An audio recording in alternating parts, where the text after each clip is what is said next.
Arthritis कैसे ठीक होता है? चलो करो, अनुलोम विलोम करो। अर्थराइटिस ठीक करने के 10 उपाय बता देता हूं। खाना बंद करो। अर्थराइटिस वाले खाना बंद। कुछ कहते हैं जी, कुछ अर्थराइटिस वाले बहुत पतले हो जाते हैं, वो थोड़े परेशान हो जाते हैं मेरी बात सुन के। मैंने कहा खजूर खा लिया करो, अश्वगंधा शतावर खा लिया करो, वजन कम नहीं होगा। खजूर खाओ, अश्वगंधा शतावर थोड़ा गर्म पड़ता है, भूख, खाना ना खा रहे हो और केवल वो खाएं अश्वगंधा शतावर तो थोड़ा गर्म पड़ जाता है, कोई गर्म नहीं पड़ेगा। चलो, अर्थराइटिस के लिए 10 उपाय। खाना बंद करो, उपवास करो। 5 दिन का उपवास, सप्ताह में 2 बार ही खाना खाओ। 3-3 दिन का उपवास करो, या अभी यहां तो आ गया 5 दिन लगातार उपवास करो। खाना क्या खाओ? यहां एलोवेरा, गिलोय, पारिजात, निर्गुंडी और सहजना, इनका पानी पिला देते हैं। पेड़ा नील पानी पियो। बहुत ज्यादा भूख लगे तो एलोवेरा, टर्मरिक, मेथी, इसको एटीएम बोलते हैं शॉर्ट में, यहां एटीएम की सब्जी खाओ। खाना ही नहीं खाना। अंदर से जब भूख लगती है ना, तो भूख एक तो बॉडी के टॉक्सिन्स, ऑक्सीडेंट्स और जितने भी कैंसर सेल्स और जितने भी पेन मार्कर्स हैं उनको खाती है भूख। ये इसके ऊपर तो हमने इतना शोध कर लिया है। उपवास से ऑटोफैगी प्रोसेस अच्छा होता है और शरीर अंदर के रोगों को खाता है। इसके ऊपर तो नोबेल पुरस्कार मिल चुका है। ऑटोफैगी प्रोसेस स्ट्रॉन्ग होता है, ये तो वर्ल्ड वाइड साबित हो गया।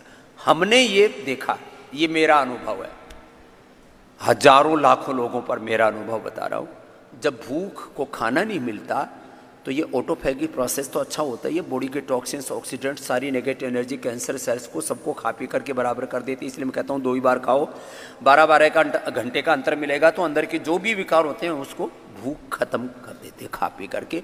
अंदर का हाइजीन मेंटेन हो जाता है, कोई भी किसी भी प्रकार की ऑटोइम्यून डिजीज आदि नहीं होगी। आर्थराइटिस भी एक ऑटोइम्यून डिजीज ही है। इसमें जो सीआरपी है, सीआरपी लेवल बढ़ा हुआ है, ईएसआर लेवल बढ़ा हुआ है, एएनए, एवीएन, एचएलबी 27, जितने भी एएसओ और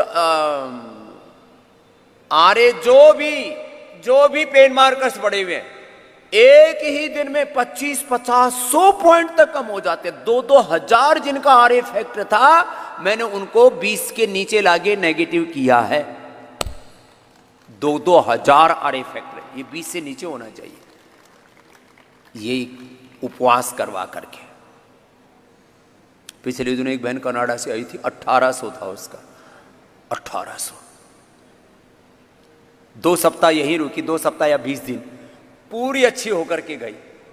एक तो उपवास कराते हैं, दूसरा बाह्य बस्ती और आंतरिक बस्ती कराते हैं। जहां जहां दर्द है वहां बस्ती, घुटनों में बस्ती, जानो बस्ती, कटी बस्ती, ग्रीवा बस्ती, पृष्ठ बस्ती।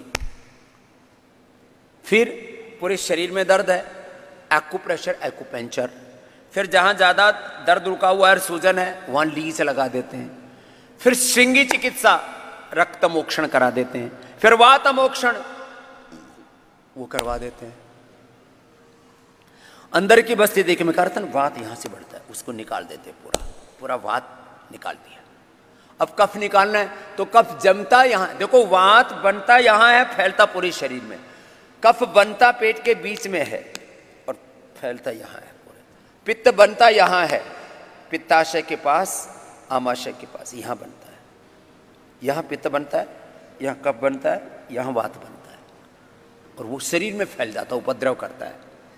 तो पित्त निकालने के लिए उल्टी कराते हैं, वात निकालने के लिए बस्ती कराते हैं, एनिमा कराते हैं। और कफ निकालने के लिए, वो कफ जमता यहां है, मूलतः यहां जमता है, फिर यहां आंख में भी जमता है, कान में भी। जिनको भी आंखों पर चश्मा, उसका बड़ा कारण या तो कफ है या तो पित्त है। आंखों पर चश्मा ऐसे ही नहीं आ जाता, इसलिए नस्य करने से तुम्हारा कफ तो अच्छा होता ही है, इससे आंखों की रोशनी अच्छी हो जाती है। और पहले तो हम अणु तेल से नस्य किया करते थे, उस पर तो हमने शोध किया ही। अब तो हम ज्योतिषमती से नस्य करते हैं। जो 7 दिन जुकाम लोगों को परेशान करता था, मैं कहता हूं एक ही बार थोड़ी देर में 1 घंटे का समय लगेगा, आप ज्योतिषमती का नस्य कर लो। 7 दिन जो जुकाम परेशान करता है, कई बार यहाँ पर भी आने के बाद किसी को ऐसा हो जाता है, कफ कोल्ड हो जाता है, तो बोलिए जी हमारे तो अब 3 दिन खराब हो गए। अरे क्यों 3 दिन खराब हो गए? 1 घंटे तक लगातार नस्य करो, 3 से 5 बार नाक में ज्योतिषमती का तेल डालो, पहले ही दिन कफ कोल्ड खत्म। 7 दिन परेशान नहीं होना पड़ेगा फिर आपको, नहीं तो लोग 5-7 दिन परेशान रहते हैं। 5 बार डाल लो अणु तेल, और सप्ताह में 1 बार डाल लो। और जो रोज घर से बाहर निकल कर भीड़ के बीच में जाना पड़ता है, कोरोना के बाद अब 10 तरह के और वायरस आ गए हैं। जो अणु तेल घर से डाल करके बाहर निकलेंगे उनके ऊपर कोई बैक्टीरिया, वायरस और फंगस का इफेक्ट नहीं होगा। ये मैं अपना अनुभव आपसे कह रहा हूं। छोटी छोटी बातें, ऐसे ही लोग परेशान बैठे हैं। बहुत तरह के बैक्टीरिया, वायरस, फंगस, जिधर देखो उधर ही चारों तरफ से बीमारियां घात लगाई बैठी, ये मिट जाएंगी तुम्हारी, पक्की बात है एकदम। तो कफ के लिए नस्य, वात के लिए बस्ती, फिर ये कई उपाय दूसरे बता रहे हैं छोटे छोटे। ऑर्थोग्रिट लो, औषध लो, उसके लिए थोड़ी थोड़ी दवाई लेते यार, क्योंकि उपवास कराते हैं ना, तो ज़्यादा दवाई नहीं देते, घर जाके फिर पूरी ले सकते हैं। आर्थराइटिस तो रहता ही नहीं।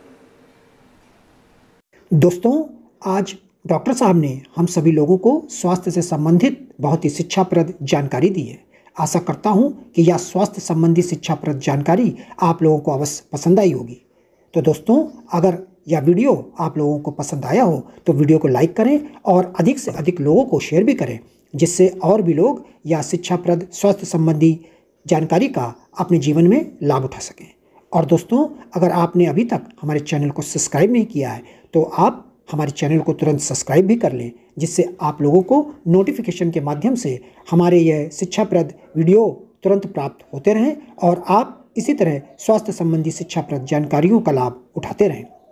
दोस्तों, कल फिर डॉक्टर साहब के किसी स्वास्थ्य संबंधी शिक्षाप्रद वीडियो के साथ आप लोगों के समक्ष फिर से प्रस्तुत होंगे। तब तक के लिए नमस्कार।